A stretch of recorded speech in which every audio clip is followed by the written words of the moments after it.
हम लोग इस प्रिय पिता का पार्थिव शरीर को कब्र दिल से पूर्व फिर से हम लोग प्रभु को धन्यवाद देते हुए गीत गाएं। मृत और अनंत जीवन के गीतों में से साक्षीवाणी गीत नंबर 203 दो पद हम लोग गाएंगे। साक्षीवाणी गीत नंबर 203 उसका दो पद हम लोग गाएंगे। यीशु होगा कब प्रकाशा, आएगा कब उसका दिन जिसमें पूर्ण हमारी आशा और हम होंगे विपदहीन।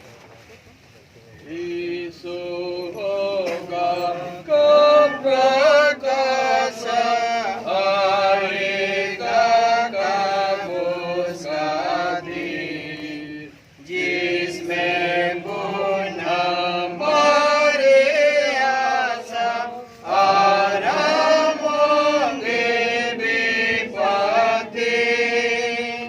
भर के डाले हम कराते तेरे लालसा रखे हैं, जीवन मोको आसरा करते जो तू देगा कृपा में।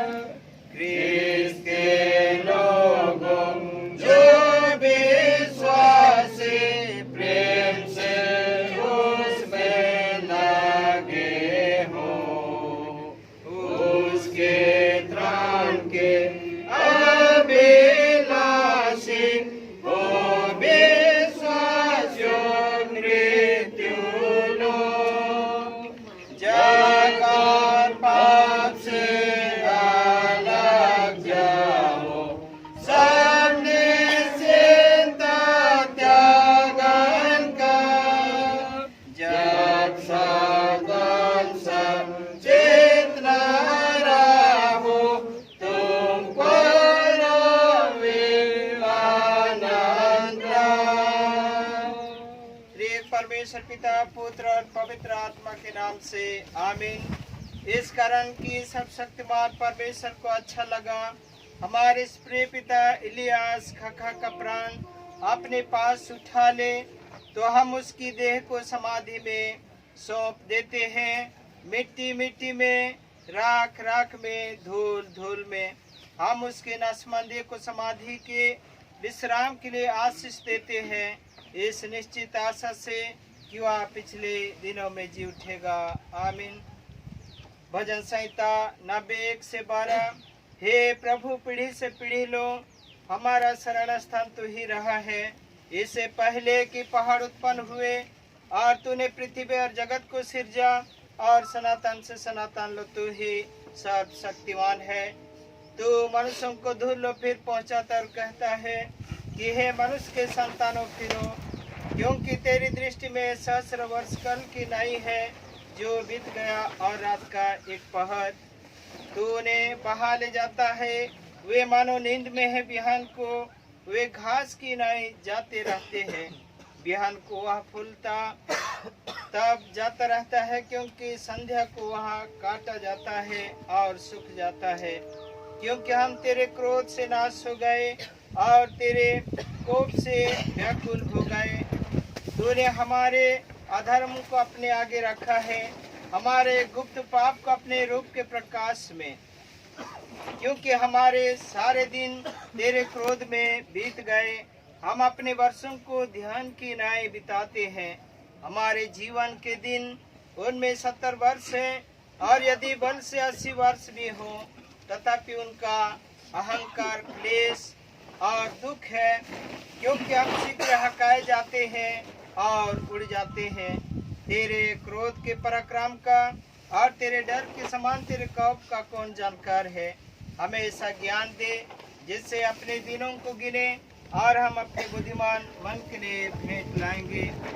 हम अपनी क्रिस्तानी आशा का स्मरण कर शांति ले। अर्थात प्रभु कहता है, मैं ही पुनरुत्थान और जीवन हूँ, जो मुझ पर विश्वास करे वह यदि मर भी जाए तो भी जिएगा, और जो कोई जीता है और मुझ पर विश्वास करता है वह कभी नहीं मरेगा। और वह समय आता है जिसमें जो कब्रों में है वे सब परमेश्वर के पुत्र का शब्द सुनकर निकलेंगे, जिससे भलाई करने हरे जीवन के लिए जी उठेंगे और बुराई करने हरे दंड के लिए जी उठेंगे। क्योंकि वह नसमन बोया जाता है, अविनाशी उठाया जाता है, वह अनदर सहित बोया जाता है, सामर्थ सहित उठाया जाता है।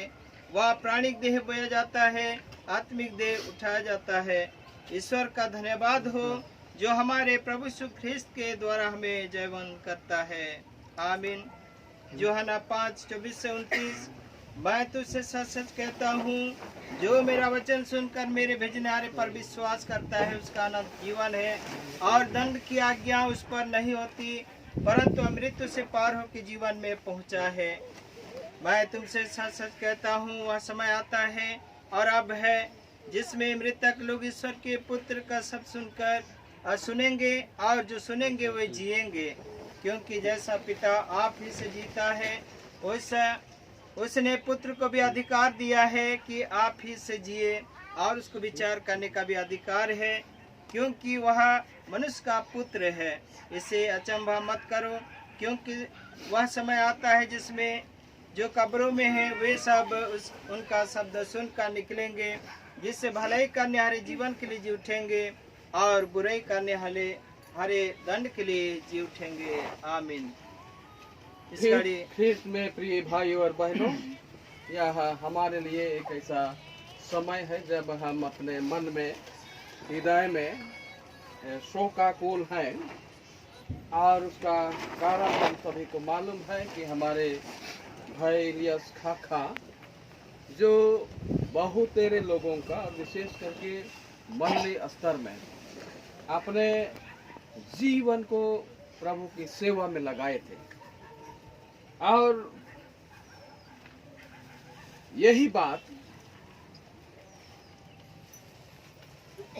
हम सबों को ध्यान करने के लिए है।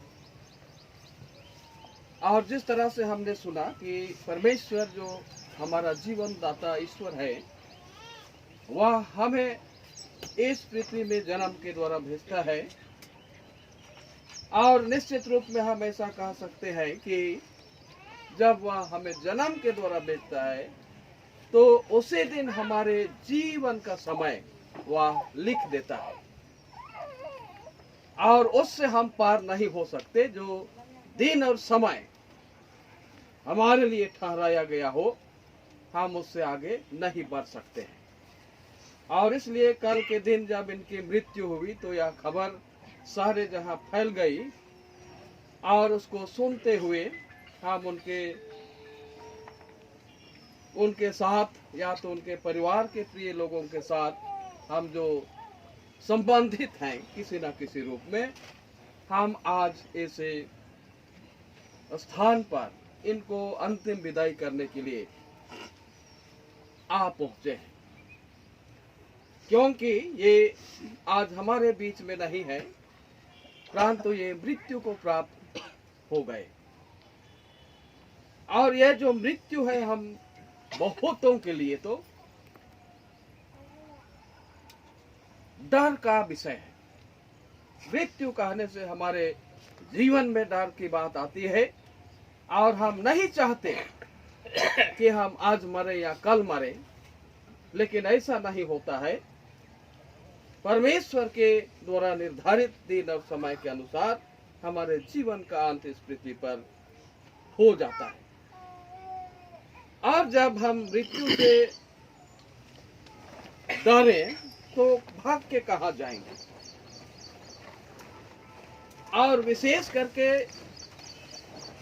हम इस बात को जान सकते हैं कि हम ख्रिस्तान लोगों के लिए, ख्रिस्त विश्वासियों के लिए तो मृत्यु है ही नहीं। बाइबल में कहा गया है कि वह मरा नहीं है, वह तो सो रहा है। और इस मृत्यु में जिस अवस्था में लोग पड़े रहते हैं, उसको प्रभु कहता है कि वह सोया हुआ है, या वह सो रहा है, प्रभु में सो रहा है। और इसलिए हमने वचन में सुना कि जब यीशु मसीह अपने दोबारा आगमन में आएंगे तो उसका शब्द सुनकर जितने भी इस कब्र में दफनाए गए हैं सभी जी उठेंगे, जीवित हो उठेंगे, आत्मिक रूप में जीवित हो उठेंगे। और जब हम इन बातों को देखते हैं, सुनते हैं, और उस पर जब विश्वास करते हैं तो हमें मृत्यु से कोई डर नहीं होना चाहिए। जरूर हमारे मन में, हृदय में दुख और शोक भरा रहता हो, और उस व्यक्ति के लिए जो हमें छोड़कर चला गया हम रोते हैं, बिलखते हैं, लेकिन हमारे लिए इन बातों को सुनते, जानते और समझते हुए यह आवश्यक नहीं है, क्योंकि आज नहीं तो कल हमें भी उसी मार्ग से जाना आवश्यक है। कोई भी नहीं रहेगा इस दुनिया में, क्योंकि यह जीवन का नियम है कि जिसने भी इस पृथ्वी पर जन्म लिया उसको एक ना एक दिन मरना आवश्यक है। यही जीवन का नियम है। और इसलिए हमें ऐसे समय में प्रभु को धन्यवाद देना चाहिए कि जिस रीति से इस भाई ने अपने परिवार को संभाला और जिस रीति से प्रभु की महिमा अपने जीवन के अंतिम दिनों तक ये करते रहे, वह हमारे लिए एक उदाहरण है।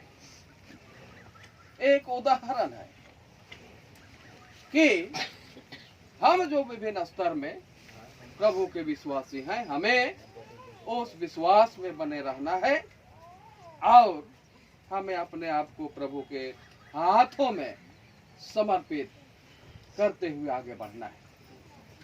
हमने वचन में सुना, यीशु मसीह कहता है कि जो कोई मुझ पर विश्वास करता है, अगर वह मर भी जाए तो भी जिएगा। और मर करके जीवित होना ये मनुष्य के वश की बात नहीं है, यह परमेश्वर का काम है, परमेश्वर की अधीनता में है। और उस अवस्था को, उस समय को हम सभी एक दिन देखेंगे। इसी जीवित आशा में हम हर एक को आगे बढ़ने की आवश्यकता है। और इसलिए यह जरूरी है कि आज हम रोएंगे, लेकिन कल से हमारा रोना बंद हो जाएगा इस भाई के लिए। और उधर हमें अपने जीवन को किस तरह से आगे बढ़ाएंगे, किस तरह से जिएंगे, उन सब बातों की चिंता में हम रह जाएंगे। और इसलिए इस समय भी हमें ऐसा ही सोचना चाहिए, ऐसा ही करना चाहिए। और साथ ही साथ जिसको प्रभु ने अपने पास बुला लिया, उसको हमें परमेश्वर की स्तुति महिमा के साथ, प्रार्थना और धन्यवाद के साथ उसको अपने बीच से विदा करना चाहिए। और इसलिए प्रिय भाई और बहनों, यहाँ पर एक विशेष बात कही गई है कि यीशु मसीह जीवित परमेश्वर है, और जैसा वह जीवित है उसने अपने पुत्र को भी वह अधिकार दिया है कि वह अपने आप से जिए। और इसीलिए हम उस झूठे प्रभु पर विश्वास करते हैं और कहते हैं कि वह स्वर्गीय पिता के दाहिने हाथ में बैठा है, जीवित प्रभु है, और उसको न्याय करने का भी अधिकार दिया गया है। ये बात हम सबों के लिए एक विशेष बात है कि प्रभु यीशु मसीह के पास न्याय करने का अधिकार है। और उसका मतलब जब वह अपने दूसरे आगमन में आएगा तो वह हर एक लोगों का न्याय करेगा, हर एक लोगों का न्याय करेगा। और उस दिन के लिए कहा गया है कि जो भलाई के काम करेंगे उनका जी उठना जीवन के लिए होगा, और जो भिन्न भिन्न प्रकार से बुराई में लिप्त होते हैं या बुराई में अपने जीवन को व्यतीत करते हैं, उनका जी उठना दंड के लिए होगा। और इस तरह से वचन हमें यहाँ चेतावनी देता है कि हम जितने ख्रिस्त विश्वासी हैं, परमेश्वर चाहता है कि हम सभी का जी उठना जीवन पाने के लिए होना चाहिए, ताकि उस दिन हम एक दूसरे को आमने सामने मिल पाएंगे, एक दूसरे को हम देख पाएंगे और आज जो हम दुख मना रहे हैं, उस दिन उसके बदले में हमें बड़े आनंद को अपने जीवन में महसूस करने का समय मिलेगा। और इसलिए